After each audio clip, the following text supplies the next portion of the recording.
Hello, everyone. Welcome in to another founder story. We've got the incredible Paige McPheely here from Base to tell us a little bit about her story and go into a little bit of depth into the terms of burnout. What is it? What does it mean for us to get burnt out in our working world, especially as entrepreneurs? And what do we do about that? So, Paige, welcome in. Great to see you. Thanks for being here. Thanks so much, Steve. I'm so glad to be here. Now, you've got a great story, so let's just go straight into that. Take us right back to the beginning. How did you get into that entrepreneurial world? Yes. So you've heard me tell this story before that I sort of accidentally found myself here in this position. My background's in sales and advertising, never really set out to build a business, certainly not to raise venture capital. But almost 12 years ago, found myself laid off, really, really pregnant, in a new city, and kind of like, oh gosh, like now what am I going to do and who's going to hire me? And so started to look around of where do I see problems and needs and how can I solve them, and started plugging holes in businesses. And that really, really quickly grew. And we didn't even know enough to call ourselves executive assistants at that point. We were plugging holes in businesses. And so after a handful of months, my co-founder and I, both new moms at that time, were like, hey, we should start a business. Like, let's go to the bank and open up a bank account. And fast forward now almost 12 years. And we're still going. We've since started a second company that is software. We raise venture funding. And what we do is provide software and high caliber executive assistance to leaders who need help. Love that. So tell me a little bit more about that creation point, that point where you said you're plugging gaps. Like, tell me more about that. Like, what was that like? Like, how did you even get into the place of like plugging gaps? Like, how does that happen? Yeah. It's so interesting that it's coming full circle because I'm very type A, always a like high achiever, very productive person. So that served me well. And I was just asking around and got to friends of friends. And eventually we were introduced to a new company that they're an accelerator and they do a series of events, but they were just getting started. Very first client, who's still our client today, and they've continued to grow a ton. So that's a really fun story. But they were just a couple of people sitting around like, we don't even know what we need help with, but here are all the things to do. And can you jump in? And then they just started telling their friends. And I think when you have someone really great who's helping you, they start interfacing with the people around you, and people are like, oh, where'd you find this person? And that is kind of where we started. So other entrepreneurs, it was a lot of people working from home, which wasn't really much of a thing back then, right? Like Slack didn't even exist, or we didn't know about it, certainly. A lot of people working from home or who were traveling a lot, and they didn't want somebody full-time in their house, but they were also like, I can't do all of these things. I can't actually move my business forward if I'm sitting here handling my emails or booking my travel or just all the logistics that a business requires. And so that just became our niche. And eventually we're like, oh, I guess we're kind of doing things like an executive assistant. We should call it that. Yeah. Can you remember, like, I don't know, but can you remember that moment of thinking, oh, I think we have a business here? Like, do you remember that moment? Mm-hmm. Yes. And what was that like? Was that exciting? Was that scary? What was that like? It was really exciting, because originally it was just going to be me working a few hours, just had a baby, was not intending to jump into something really crazy. But then the requests kept coming in. And so started adding more people. And so when we started doing the math and like, gosh, we know all these really highly talented people who have availability right now. And we're hearing from all of these people who need help, like we could actually turn this into something interesting. And so at the time of having your first son, where was the business at that point? I basically became a mother and a founder at the same time. So he's about to turn 12 and our business is about to turn 12. Oh my goodness. Wow. Okay. So that's a lot. So okay. So one of the questions I've got then is, as you started building this, I know obviously you've got 3 boys now. So has the business helped you to have child number 2 and number 3? That's such a good question. I haven't ever been asked that way, because what I have learned and continue to be reminded of the parallels between parenting and running a business. And the words are maybe a little bit different, but it's the same approach, right? Of trying to work with people and help them make good decisions and to shine. But what was really interesting is my co-founder, who I'm very good friends with, she also has 3 sons. So in our first, I think, 6 years, we collectively welcomed 6 boys to the world. And we were able, in fact, my third leapfrogged when they were planning to have a third. It was a bit of a surprise, third baby. And so she delayed a little bit so that we weren't out at the same time. And that was a truly magical experience, because I just felt so fully supported and was able to also kind of keep a toe in things.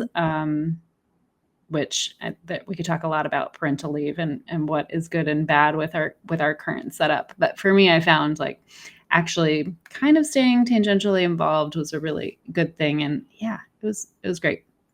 Amazing. I love that. So I've got my little 18-month-old. I have no idea how anyone can handle 3 boys at once. One is so much for me right now. But that's amazing. I love that. Okay. So take me along the journey a little bit more then. So, you've decided to make this into a business. What are the next steps? What's happening now? How are you taking on those new customers, and how are you making this thing grow? So much trial by error, right? And trial by fire. We were just kind of going bit by bit and figuring things out of what does our pricing look like? How do we package things?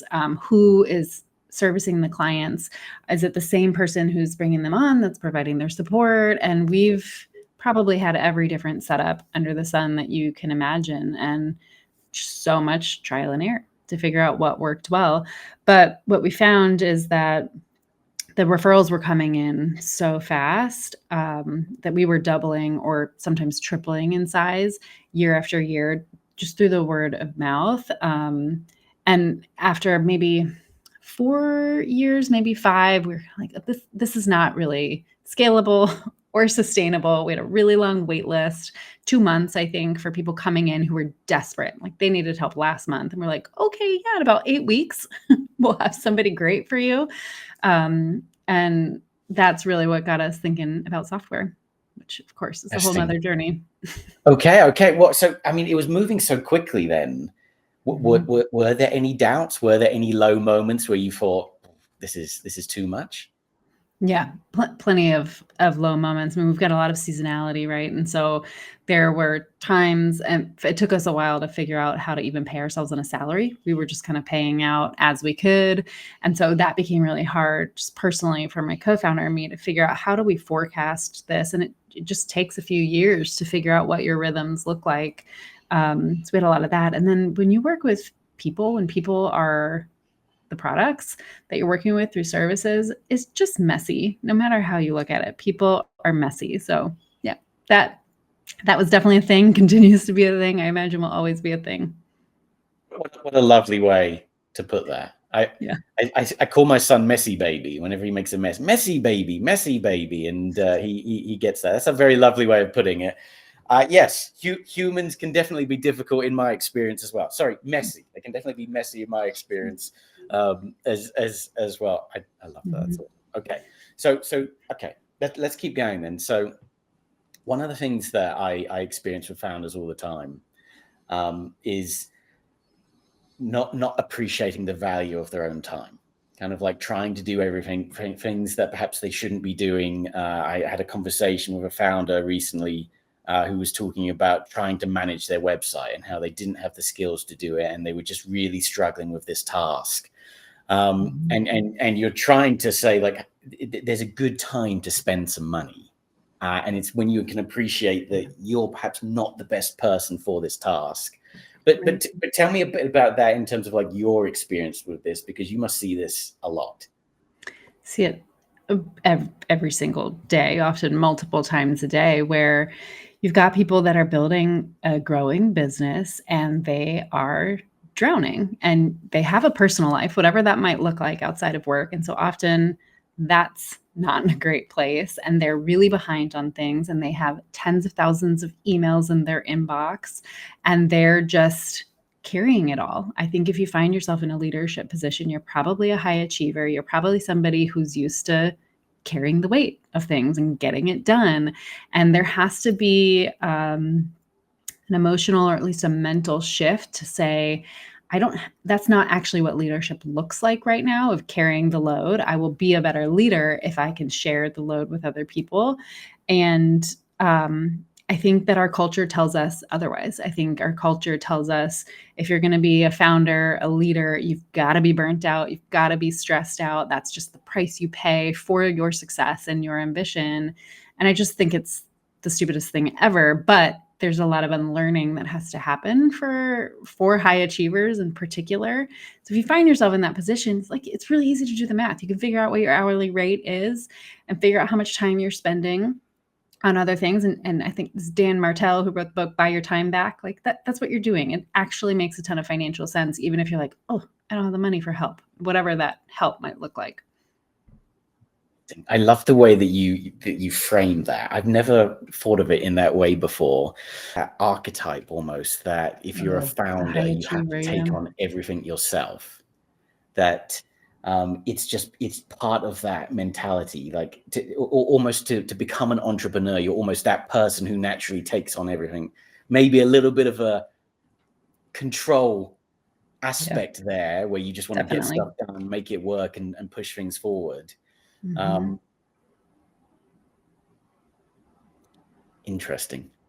And kind of like being able to like overcome that as an entrepreneur is so important to get you to that next level where you can actually start growing and scaling and getting to a place where you can be a real leader. Exactly. In your business. Okay. I think when we look back and study great leaders, they're curious. There's not bravado. There's not a lot of like, I can do it all myself. They are curious, and curiously, they often bake in a lot of room for rest and fun and play too, which is a separate topic that we could get to. But they are curious. They don't mind being told that they're wrong, or that something's a bad idea, or that someone could do things better than them. And I do think that's the next level of leadership. That's a really good way to put it. So I'm going to put you on the spot. Okay. I am going to put you on the spot. What would be the top 3 things that you would say to an entrepreneur that has not yet made that leap to that level of leadership where they can have people say, I don't like that. That's not good. Where they can start to delegate. Well, how would you help them get to that point with some advice? Yeah. Okay. So I think one is, let this be the permission that you might need to just acknowledge that you are worthy of help. I think we all have this archetype in our mind of the stressed out, burnt out leader, and we feel like we need to put on that uniform, I guess. But you have permission. So much of it is people just being told they need help before they get help. The second one is surround yourself with people who are better than you at whatever the thing is. You want a culture that's going to really push you to grow and expand instead of just match your things. You want, people who are better than you at things. And then the third piece, I could probably have 5, 6, 7 more things, but the third is really lean into trust and candor with your team.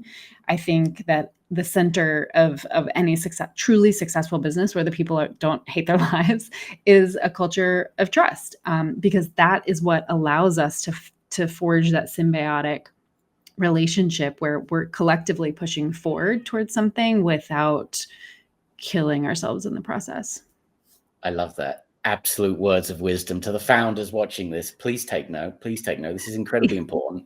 Way easier said than done, right? Much easier said than done, but incredibly important. It's funny, as you're talking, I'm thinking about that connection between entrepreneur and parent, and you're talking about the importance of giving yourself permission to ask for help. And it's something that I'm trying to encourage with little Henry, right? Do you need help? do you need help? Like, feel free, ask for help if you need help. He's trying to like reach something. Like, do you need help? Help.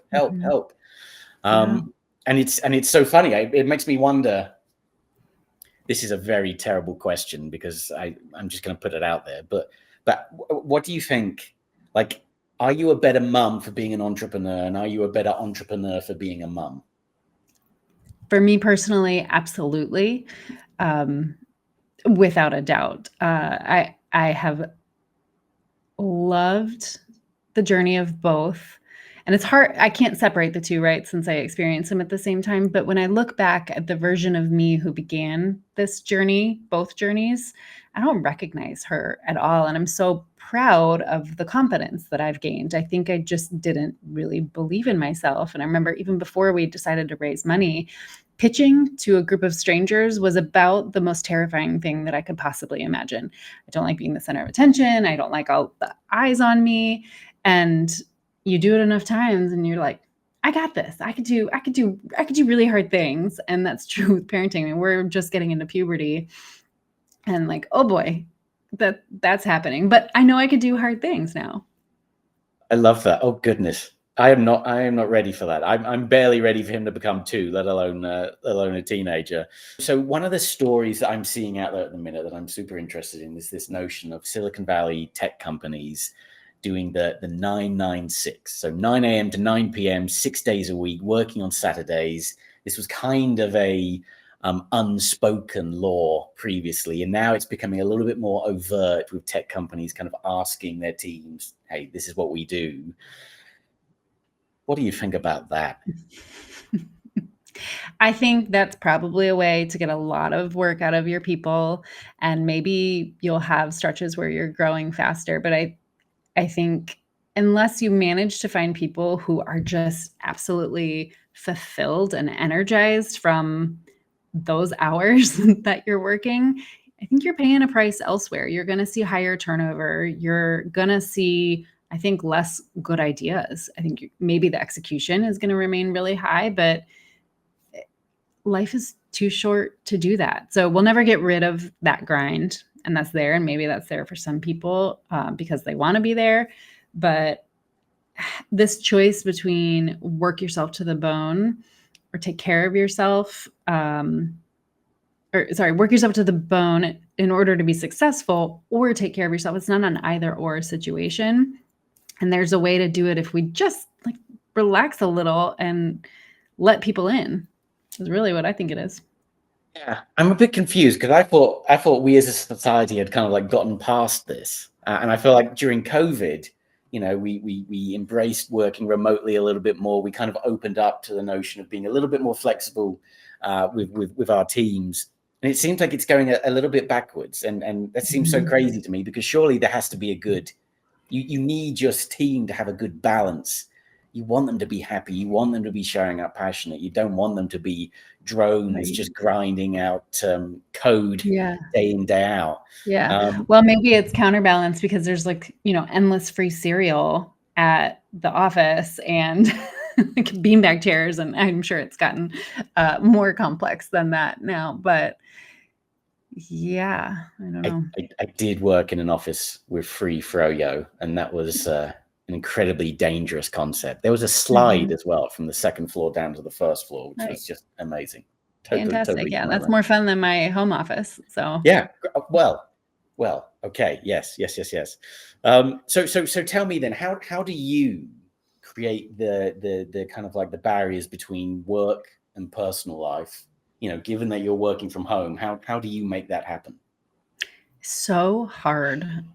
It's really, really hard, but there's a lot of detailed boundary setting, almost like an operating agreement that we literally have an operating agreement. My assistant and I and everybody on our team has one of like, here's kind of where we need to draw the line. Here's the type of work where I really excel in. Here's the type of work that really drains me.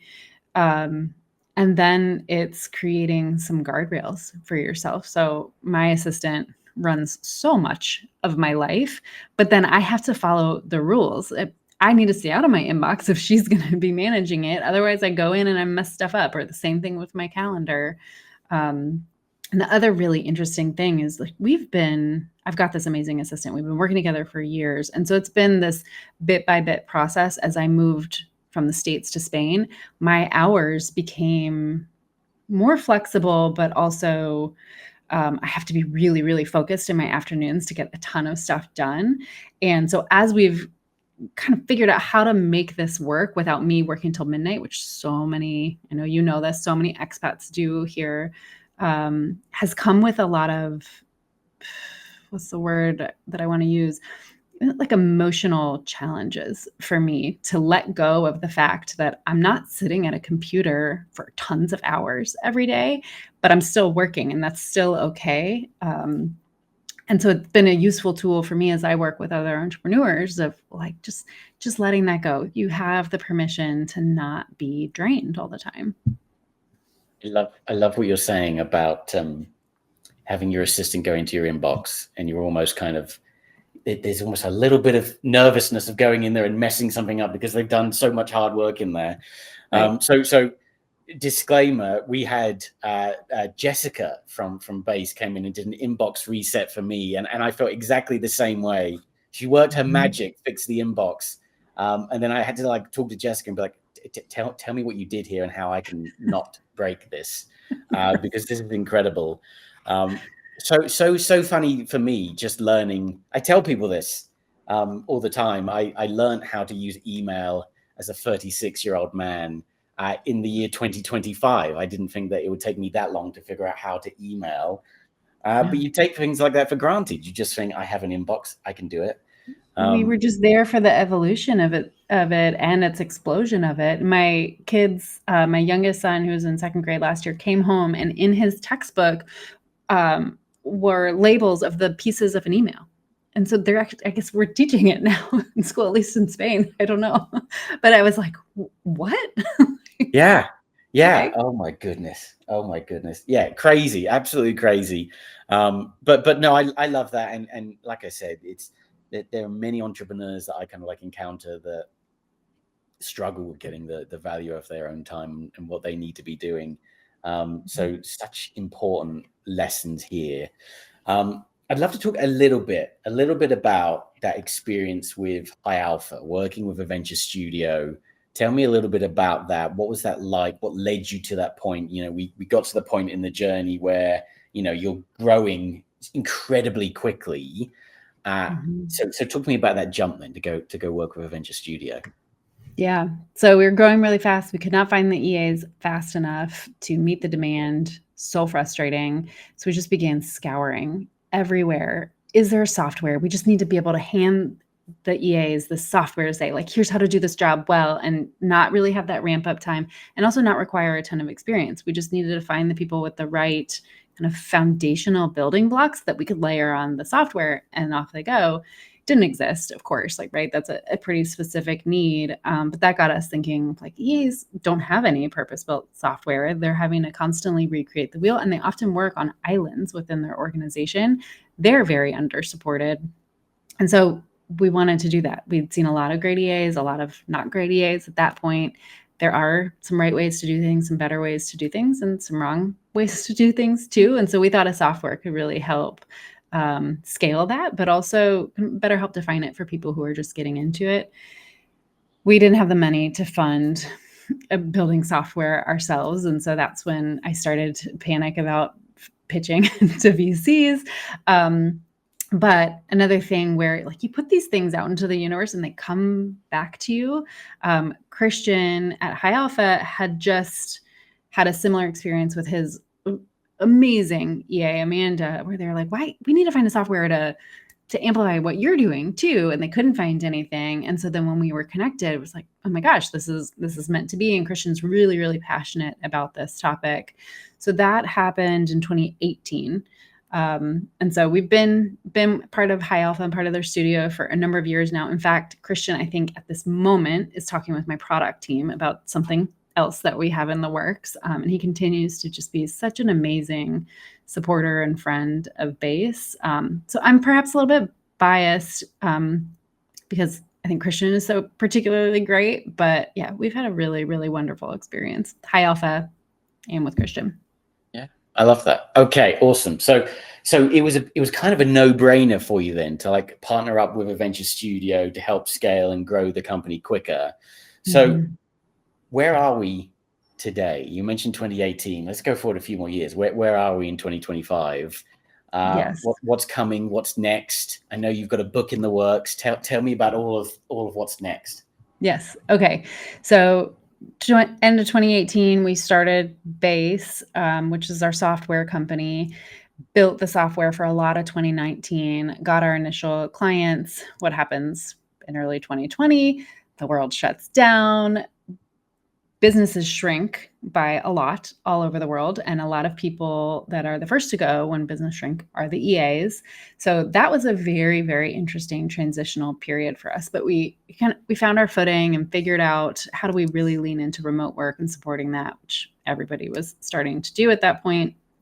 And then in oh gosh, I'm going to get my years mixed up here. I need my co-founder here who remembers things like this. 2021 or 2022, we actually acquired our first business that we built, which was called 33 Vincent at the time. And we were matching EAs and leaders, but no software. It was all very hands-on. And so we acquired that first business and started to back it with tech. And so now all of the base EAs come with our software. We've also since built a tool in the back end because we've done so many matches at this point and began to really isolate, man, that match is critical. It's the most intimate professional relationship that exists, in my opinion.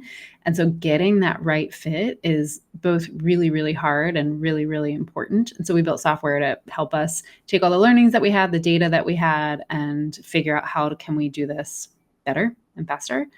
So we've got all of those pieces in the works. And then we were also, because we added a profitable, successful business to our service line, we were able to say, okay, we're going to not continue raising any money. We raised a seed round, raised a seed plus, and now we've been focused on let's go for profitability and do that as much as we can, which is a different journey, right, than when you're in the VC path.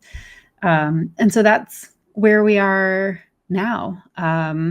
We'll be 12 next year and are starting to think about what's that next evolution of our software going to look like. I think so many businesses, if they were to build software today that they built before what AI is today, they would build something very different. And so we're having a lot of fun exploring what that'll look like. Yes, I bet. Wow. Okay. Yeah, I'm seeing a lot of AI founders appearing. A few might just be rappers. That's fine. LLM rappers. That's absolutely fine. But yeah, there's a lot of stuff going on out there. Final question I would kind of love to put to you. Talk to me a little bit about the co-founder relationship. It's often like it's so important to find a co-founder that kind of like complements your skills. Tell me a little bit about that journey and what that's been like. Ooh, that's a good one.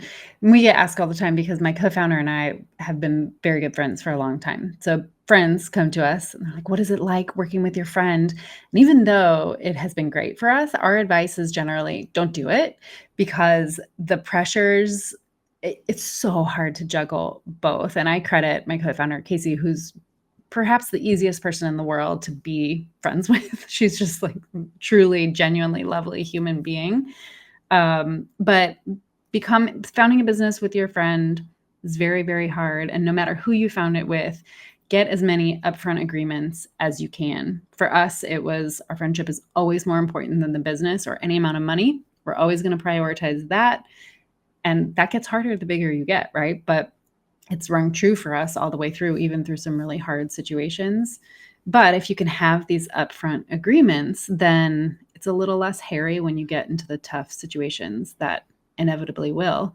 And as of December of last year, she's actually phased out of the business. She still sits on our board. So that was another huge, difficult transition for us, but one that I think was right for her and so therefore for the business. I imagine it makes total sense. But could you imagine starting the business without her? Like, could you imagine those early days on your own? Would it have even worked? No, I think we knew we were compatible, but we'd never worked together. And so that was another way we got really lucky, where our skill sets naturally aligned us. I'm more external facing, client facing, and she loves the internal things. She loves the people management and numbers. I don't think she even realized what a love she had for all things finance.